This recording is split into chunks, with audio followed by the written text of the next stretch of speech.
ദൈവകുമാരനും പരിശുദ്ധ അമ്മയ്ക്കും മഹത്വം ഉണ്ടായിരിക്കട്ടെ. ഞാൻ റീന, നാലാഞ്ചിറ, തിരുവനന്തപുരത്തു നിന്ന് വരുന്നു. എനിക്ക് ഒരു ആക്സിഡൻ്റ് ഉണ്ടായിരുന്നു. എൻ്റെ 3 ലിഗമെൻറ്റ്സ് മുട്ടിൻ്റെ അത് കംപ്ലീറ്റ്ലി ടോർ ഔട്ടായി പോയിരുന്നു MRI റിപ്പോർട്ടിൽ. അപ്പോൾ എൻ്റെ ഒരു സുഹൃത്ത് അവനിവിടെ വന്ന് ഉടമ്പടി എടുത്ത് പ്രാർത്ഥിക്കുകയും അവൻ എനിക്ക് വേണ്ടിയിട്ട് തൈലം വന്ന് എൻ്റെ വീട്ടിൽ വന്ന് ഞാൻ കിടപ്പായിരുന്നു അപ്പോൾ വന്ന് പുരട്ടുകയും ചെയ്തു. 1 മാസം കഴിഞ്ഞപ്പം എനിക്ക് സർജറി ചെയ്യണം എന്നുള്ള ഒരു ആവശ്യത്തിലേക്ക് വന്നു. അപ്പം നമ്മളുടെ കയ്യിൽ അത്രയുമുള്ള ഒരു കാശിൻ്റെ ഒരു അവസ്ഥകളില്ലായിരുന്നു. 7-8 ലക്ഷം രൂപയെങ്കിലും ആകുമെന്നാണ് എൻ്റെ അടുത്ത് പറഞ്ഞത് ഹോസ്പിറ്റലിൽ നിന്ന്. അപ്പം ഞാനത് കാരണം ഞാൻ സർജറിക്ക് ചെന്നു. പക്ഷേ ദൈവത്തിൻ്റെ കൃപയാലും പരിശുദ്ധ അമ്മയുടെ മാധ്യസ്ഥത്താലും എനിക്കറിയാവുന്നതും ചെയ്തതും മാത്രമായിട്ടുള്ളത് ഈ ഉടമ്പടി തൈലം ഉപയോഗിച്ച് പ്രാർത്ഥിച്ചതും മാത്രമാണ്. പക്ഷേ എൻ്റെ ACL മാത്രമേ റീകൺസ്ട്രക്റ്റ് ചെയ്യേണ്ടി വന്നുള്ളൂ. എൻ്റെ മെനസ്കസിനോ മറ്റ് PCL 3 ലിഗമെൻറ്റിനോ ഒരു പ്രശ്നങ്ങളും ഉണ്ടായിരുന്നില്ല. അങ്ങനെ ഒരു വളരെ വലിയ ഒരു വിടുതൽ എനിക്ക് അവിടെ ലഭിച്ചിരുന്നു. ഇതിനായിട്ട് ഞാൻ എൻ്റെ കുഞ്ഞും എൻ്റെ ഒരു മകളും ഒരു മകനും കൂടി തന്നെ താമസിക്കുന്നത് തിരുവനന്തപുരത്ത്. അവിടെ വെച്ചിട്ട് എനിക്ക് വേറെ ആരും ഞങ്ങൾക്ക് ഇങ്ങനെ ഒരു സർജറി ചെയ്യുമ്പോൾ സഹായത്തിനായിട്ടില്ല. എൻ്റെ പേരൻസൊക്കെ നല്ല പ്രായമായിട്ടുള്ളവരാണ്. അപ്പം എനിക്ക് ആരും സഹായത്തിനില്ലാത്ത ഒരവസ്ഥയിൽ എൻ്റെ ഹസ്ബൻഡ് ഞാൻ പോലും അറിയാതെ സർജറിയുടെ തലേന്നാണ് പുള്ളി വരുന്നത്. പുള്ളി സൗദിയിലാണ് വർക്ക് ചെയ്യുന്നത്. പുള്ളിയുടെ ജോലി കളഞ്ഞിട്ടാണ് എന്നെ ടേക്ക് കെയർ ചെയ്യാൻ വേണ്ടി നാട്ടിലിവിടെ എത്തിയത്.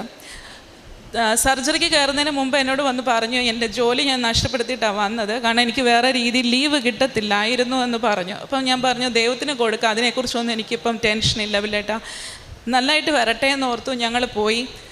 പുള്ളിക്കാരന് ഇച്ചിരി പ്രഷറിൻ്റെ ഇഷ്യൂസ് ഉണ്ടായിരുന്ന ഒരു വ്യക്തിയായിരുന്നു. അപ്പോൾ അതുകൊണ്ട് കോവിഡിന് ശേഷം ഒരു പ്രാവശ്യം ഒരു മെഡിക്കൽ അറ്റംപ്റ്റ് എടുത്തപ്പോൾ ഒരു പ്രാവശ്യം ഒന്ന് ഫെയിലായിരുന്നു. അപ്പോൾ ഈ ജോലി നഷ്ടപ്പെട്ടിട്ട് വന്നപ്പോൾ എനിക്കതൊരു വളരെ വലിയൊരു സങ്കടം ഉണ്ടെങ്കിലും പക്ഷേ എനിക്കതിനെ ഒന്നും ഒരു പ്രശ്നമായിട്ട് എൻ്റെ മനസ്സിലോ ഹൃദയത്തിലോ ഒന്നിനും എനിക്കൊന്ന് ഒരു ബുദ്ധിമുട്ടുണ്ടാക്കിയില്ലായിരുന്നു. പക്ഷെ അത് പുള്ളിക്കാരൻ അടുത്ത പ്രാവശ്യത്തെ ഉടനെ തന്നെ പുള്ളിക്ക്, അതായത് ഞാൻ ഉടമ്പടി എടുത്ത് പ്രാർത്ഥിച്ചുകൊണ്ടിരുന്നു. ആകെ പുള്ളിക്കാരന് കൊടുത്തിരുന്നത് ഉടമ്പടി തൈലവും ഉപ്പും ഞാൻ കൊടുക്കുന്നുണ്ടായിരുന്നു ഡെയിലി.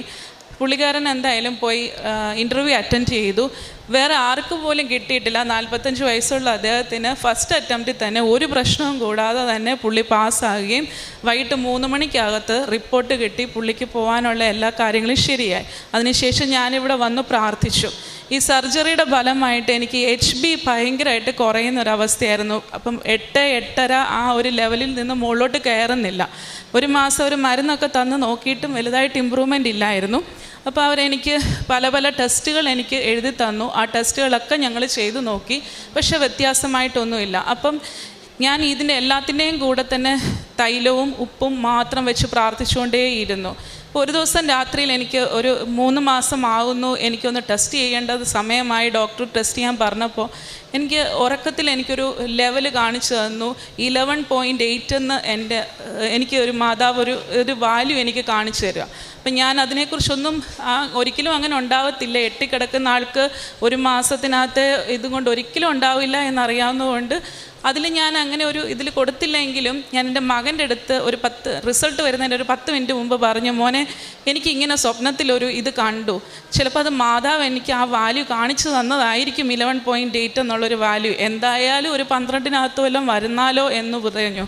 പക്ഷേ അപ്പം തന്നെ എനിക്ക് റിസൾട്ട് വരികയും 11.8 എന്നുള്ള അതേ വാല്യൂ തന്നെ എനിക്കവിടെ ആ റിസൾട്ടിനകത്ത് എൻ്റെ കയ്യിൽ എനിക്ക് റിസൾട്ടായിട്ട് അവിടെ തന്നു.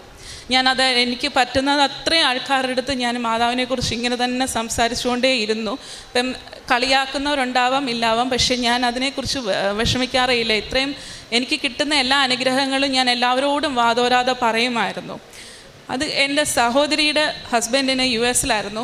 പുള്ളിക്കാരന് പെട്ടെന്ന് ഒരു കളിയുടെ ഇടയിൽ ഒരു ഇടി സംഭവിച്ചിട്ട് ലിവറിനകത്തൊരു ഹോള് പോലെ വന്നു, ലിവറിലൊരു ഹോള് പോലെ വന്നു. അപ്പോൾ അത് എൻ്റെ ചേച്ചിക്ക് ഭയങ്കര ഇതിൽ അവർ പ്രാർത്ഥിച്ചുകൊണ്ടേയിരുന്നു. ഞാൻ ചേച്ചിയുടെ പറഞ്ഞു, നിനക്ക് തേനും ഉപ്പും ഒക്കെ കയ്യിലുണ്ടല്ലോ, പുള്ളിയുടെ കാശ് രൂപം കൊണ്ടുവന്ന് പുള്ളിയുടെ തലയിൽ വെച്ച് അവരുടെ ആശുപത്രിയിലാണ്, അവിടെ നിൽക്കുകയാണ്, അപ്പം ഞാനിത് ചെയ്യാൻ പറഞ്ഞു.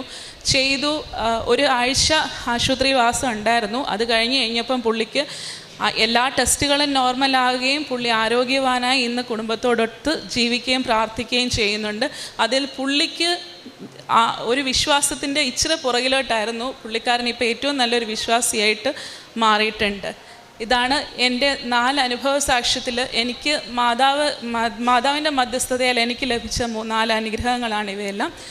ഞാൻ പ്രേക്ഷിത പ്രാർത്ഥനമായിട്ട് ഞാൻ ഒത്തിരിയും എന്നെയും കൊണ്ടാവുന്ന രീതിയിൽ ഞാൻ എല്ലാവരെയും സഹായിക്കുമായിരുന്നു. എനിക്ക് പണ്ടതില്ലായിരുന്നു. പക്ഷേ ഞാൻ ഇവിടുത്തെ ഉടമ്പടിക്ക് ശേഷം ഞാൻ എല്ലാവർക്കും എൻ്റെ മനസ്സിൽ ഒരാളെ കാണുന്നത് ആവശ്യത്തിനനുസരിച്ച് മാതാവ് എനിക്ക് കാണിച്ചു തരുന്നുണ്ട്. ഇന്ന ഒരാൾക്ക് ഇത്രയും കൊടുക്കുക, അത് പൈസ പോലും എനിക്ക് പറഞ്ഞു തരും. ഇവർക്ക് 1000 രൂപ അല്ലെ 10,000 രൂപയുടെ ആവശ്യമുണ്ട് എന്ന് പറയുന്നതനുസരിച്ച് എനിക്കത് കാണിച്ചു തരികയും ഞാൻ അതുപോലെ ചെയ്യുകയും ചെയ്യുന്നുണ്ട്.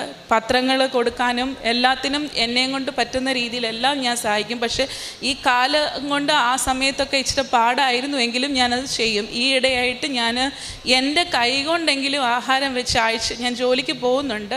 സാറ്റർഡേ സൺഡേസിലുമാണ് ഓഫ് കിട്ടുന്നത്. ആ ഓഫിൻ്റെ സമയത്ത് ഞാൻ ഒരു നേരം എൻ്റെ കൈ കൊണ്ട് ഒരാൾക്കെങ്കിലും ആഹാരം ഉണ്ടാക്കി കൊടുക്കണം. ഞാൻ വീട്ടിൽ വെച്ചിരിക്കുന്ന ആഹാരം അവർക്ക് കൊണ്ട് കൊടുക്കാനായിട്ടും ഞാൻ ശ്രമിക്കുന്നുണ്ട്.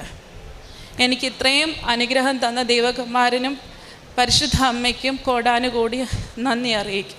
ആത്യന്തികമായിട്ട് ഉടമ്പടിയുടെ ലക്ഷ്യമെന്ന് പറയുന്നത് ഒരു വ്യക്തിയെ ക്രിസ്തുവുമായിട്ട് അടുപ്പിക്കുക എന്നുള്ളതാണ്.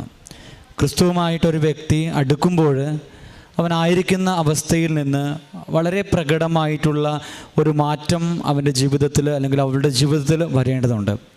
ഉടമ്പടിയിലെ ഓരോ മാനദണ്ഡങ്ങളും അനുസരിച്ചുകൊണ്ട് നമ്മൾ ജീവിക്കുവാനായിട്ട് തുടങ്ങുമ്പോൾ നമ്മൾ ക്രിസ്തുവിനെ അംഗീകരിക്കുന്ന, ക്രിസ്തുവിനെ ആദരിക്കുന്ന വ്യക്തികളായിട്ട് മാറിത്തീരുമ്പോൾ നമ്മുടെയൊക്കെ ജീവിതത്തിലും പ്രകടമായിട്ടുള്ള മാറ്റങ്ങൾക്ക് സാധ്യതയുണ്ട്.